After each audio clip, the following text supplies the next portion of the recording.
алтын күміс әдемі көйлек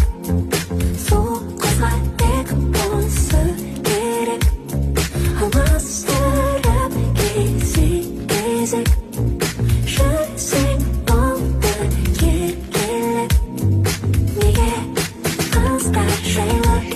осылай ойлайды бәк жүрегін түсіне алмайды түсіну қиын ба